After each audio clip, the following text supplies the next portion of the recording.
Ya okay. Aya base. Nivugiye ko namwe musimbura agasobanuye.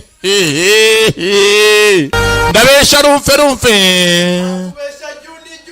Nitwa Juju. Giti w'igipeti. Barambwiye ngo murankunda we. Cyane. Ni ngombwa.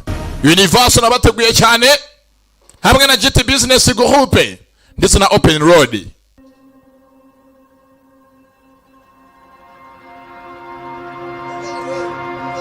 Rero nkuko Imana yakunze bari mu isi cyane. Ngeze amashobogezi agiye ni Iran Mission Center, Langley, Virginia. Mugeze ni muri office nkuru headquarters za CIA.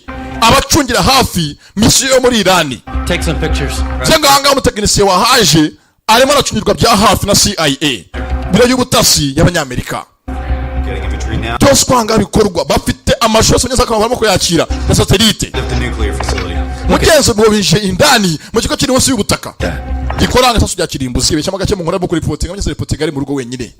Ifatanga video banyeze kazohereza kaziha itangaza makuru ry'iwabo. 3 2 1 Kabiri gasoretse gatonso Mana mfasha uyu mudayimoni warutwe agende.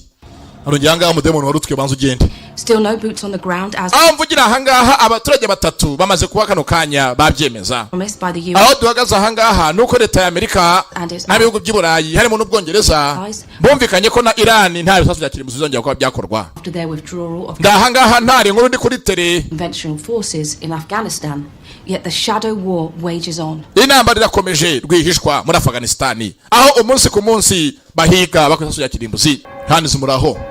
My Pentagon source just came through.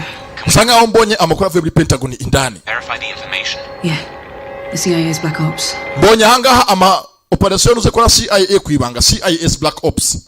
Jesus, are you sure? Mugenzi ko hangaha avuga hamagara mugenzi we mu itangazamakuru ngo muri raporo z'ibyo abonye amugezeho inkuru. Dore ngo mugenzi ahandi mu kandi gace muri Tehran muri Iran nyirizina. Umurwa mukuru wa Iran dore ngo barakira amakuru ibyo mugenzi arimo gutanga.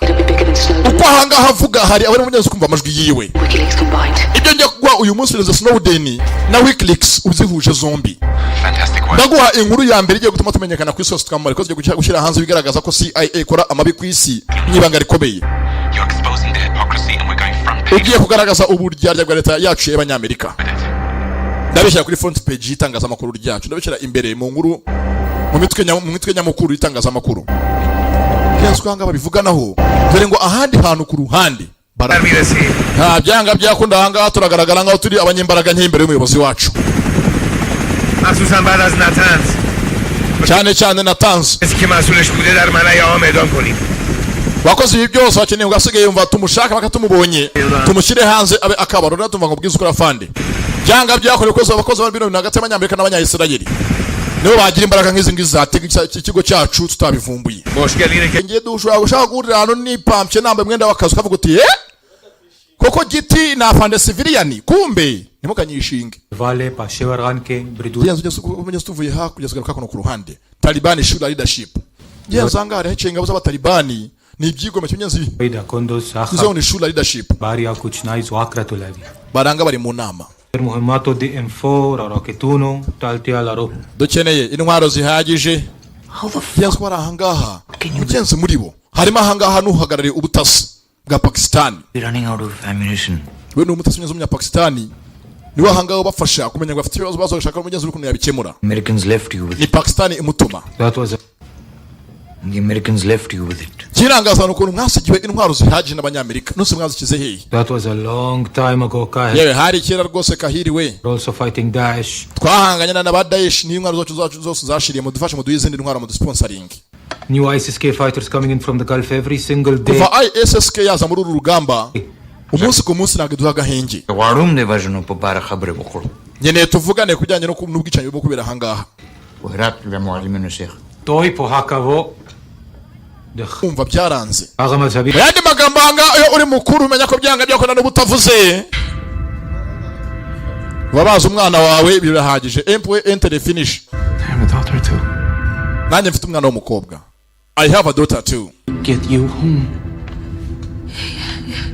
2 days ago, an American named mfasha nkugeze mu rugo iwanyu kuko wa kano kanya ngo mfashe kandi nanjye ngufashe sibyo Vincent sent you information about ejo wundi minsi birishize abanyamakuru batanga ni James Vincent yaguhaye amakuru country's nuclear program. ndetse ayo makuru agaragaza ko igihugu cyanjye gitegura isasu bya kirimbuzi And now one of our nuclear plants has been sabotaged. ndetse abanyabakimana kuvuga amakuru nibwo uyu munsi aho tuvugira ubu ngubu kimwe mu bigo byacu cyaturikijwe.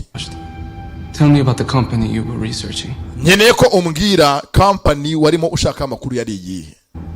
You had files on your computer. Cyane ko ufite ibyandiko byinshi kuri computer yawe. A Swiss company, Siblix. Hari company y'Abaswiss yitwa Sivrix. Okay, if you look at Siblix locations, wenda mushatse iyo company location yayo narimo nigaho. They were working exclusively near nuclear. Bari baje bakora koko muri icyo kigo. Military facilities. Nkuko mubivuga bafatanyije n'ingabo. Any names at Siblix? Nyine nose nta bantu muri icyo kigo nyine waba uzi cya Sivrix. Please. Ndakunyuze gira amazina wambwira. We didn't get any names. We didn't Ukuri Imana nge namazina nageze mbona. Habe na macepe na amazina yabo nzi gusa icyo kigo nari natangiye kugenda nkiga uko nabona ngagikorana n'ingabo zanyu. Babakora no mu bigo byanyu by'ibisasu. We don't. Give me some names. Watse amazina w'imbeshya. The truth, we didn't get any names. Ndavugije kwidonda ndagasumba uko ndeshya. Aka kajya hado ntago mbeshya ndo nshika ijose niba mbeshya Imana imane. Franga mwakoma muyagumane kajya gushaka umuryango wanjye kusuhuza. Nago nyana farasuje n'umuryango wanjye. Ego nyine hari umuntu wabuze muri famille yanjye batawe ni Fatuma ahitavanga gahunda z'akazi kamuzanye na gahunda z'imiryango ye. I'm not living here until I find her. Nge nago mvanga mu mujyi wa Herat nabonye umuvandimwe w'umugore wanjye bitangwa ni Fatuma. Well, you're not going to find her if you're fucking dead. Nago wamubona umaze gupfa. Good luck to you. Hoshika kubitwe ngo banambeshye katsirwe kajya kwikora ibyo kongera singiye gupfa nazi cyo nzira. Asanzwe ugeze mu moya akazari mu bwigwa ari yazanga disi muzeyi bimwanya nk'umunsi mvuga ijambo rya na myaka 100 nkasanga ryasakaye hose nagamije kuvuga ikintu kibi ariko rubanda nuko nyene byagenze nani sinari ngiye kuzura umunwa wanjye se shaka ariko Imana nkunda nsenga ntabona yamfashije kamba hafi ngo nta myaka 100 hoshe ubisigere baye myaka 200 nyamuneka. And then I'll help you find your wife's sister. Ariko ngubu byabaye buzira herezo nubuzira herezo ubu ngubu. Find your wife's sister. Rero muzeyi nitumara kugera Kandahari nibwo asigaye uri bubashaka umwene wanyu w'umugore wawe. I'm sorry, Mo. Kandi wihangane Mo. I'm sorry Mo. Muzeyi ntaga byumva intambara iri aha ngaha ni ngo wakubwira abanyeze ku myaka yawe ufite ngo muzeyi kiramurenga. God, forgive our living and our dead. Mana yacu tubarira ibyaha byacu ubu none n'iteka ryose kugeza dupfuye amen. Use me as bait. Zengo wa mugabo we unshiza aha ngaha ngo unshete kugira ngo baze bagira ngo bandase uhita baturikana niko bikoze. Yaje gutongana urebe. He used me as bait. Umureshe nganje ndu umusheto uransheze urambetinze. Use me as bait. He used me as bait. Ye mushuti wanjye umureshe nk'umutego urantega aha ngaha ngusheta inyama ku kamashungu ufata imbeba. What work? Nasubaye kinso nibikoze but it worked birakoze rero tuza. Bibyaye umusaruro. None siyo bandasa bari gupfa nyine. Muzawa yategose kubona biki kukimwarakaye muri iyi minsi. Aburushete mutubari gusa. Na kindi yakora abanyazo kugenze tugananiye aha ngaha bakise Kandahari. Nitwa Juju gitiwe gipeti ndarangije. Ira debut n'abanyazo mukinyi w'Imena bakitaga Kandahari. David Henry Fazal bye. Na filime yarangiye ibingibi byose mukeneye birenzeho nuko nyiyenzaho no kundushye. Niba mutana yikunze nta kundi ubwo muzakundi y'ubutaha. None ngiye nkora iki ko ntacyo ntavuze ngo manezeze. Ntacyo ntatanze ngo mukunde munezerwe. Ndarangije. Ba website no buntu. Ambiance ni munange. Enjoyment ni full package koko kweri Mana yanjye. Bye.